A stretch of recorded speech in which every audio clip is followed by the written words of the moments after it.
Hey everyone, my name is Bryson. Last year I purchased a classic car to restore.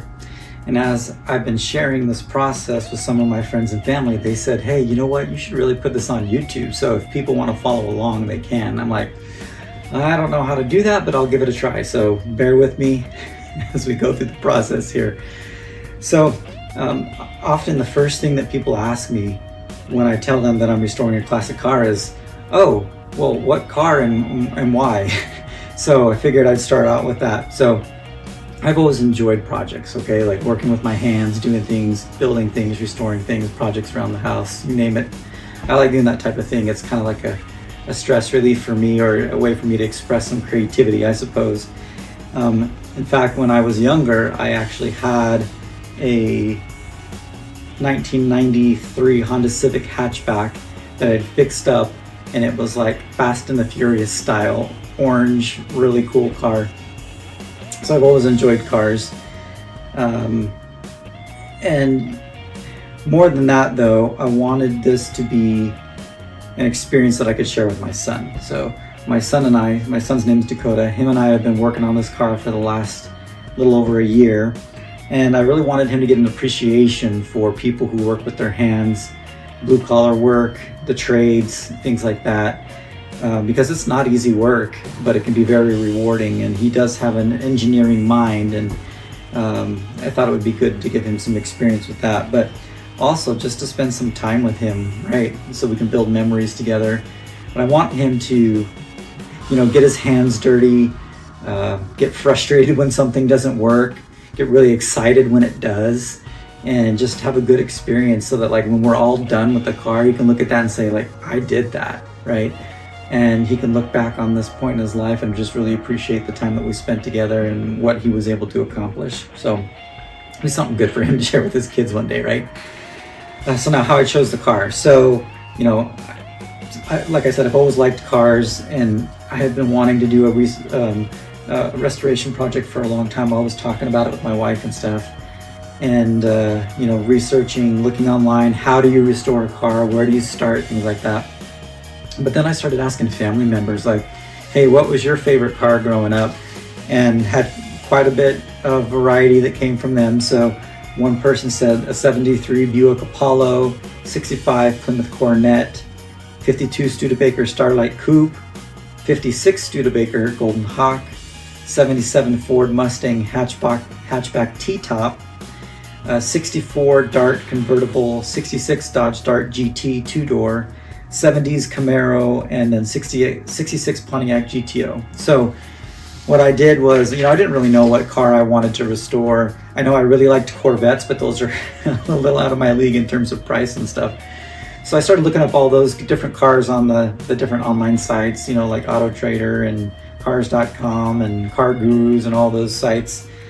So just looking at what the prices were and setting up some alerts and things. Well, one day I was out searching on OfferUp, and I found a 1966 Dodge Dart convertible.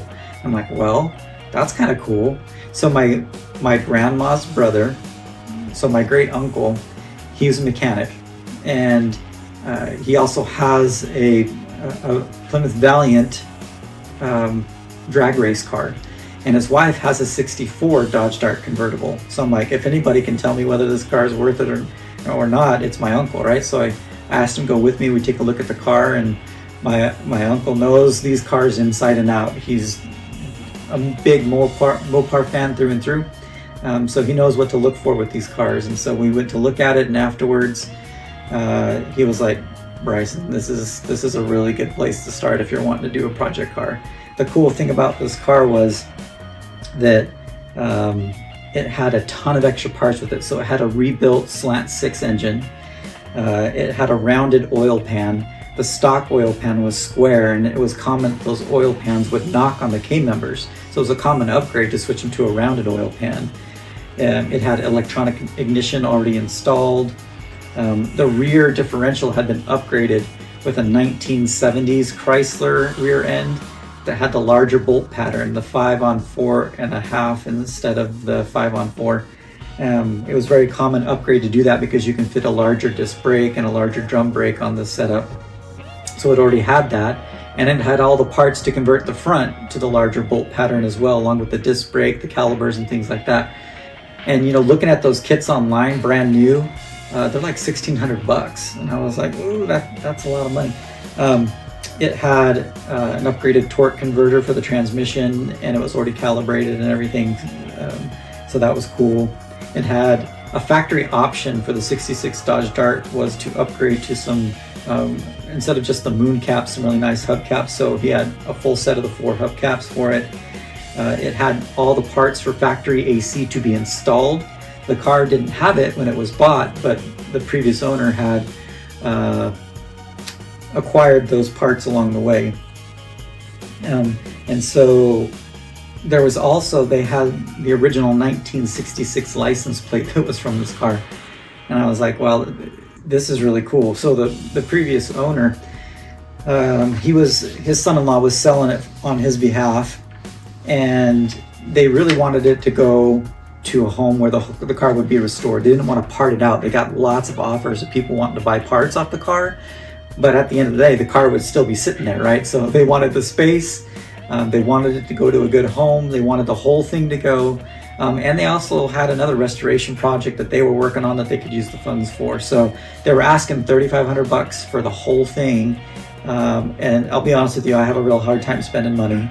So I have to give credit to my wife, because she's the one that encouraged me, supported me, and ultimately threatened me by saying she would go buy the car if I didn't. So thanks to her, I did wind up purchasing the car last year, 2023, in March, and then we started working on the car in April. So our goal since that time has been to do something every single week on the Dodge Dart, and we've done that. And I have a lot of stuff that we've documented, pictures mostly, but some videos along the way too. So just hope to share something with y'all every week or so on the progress of what we made on the car. So enough of me talking.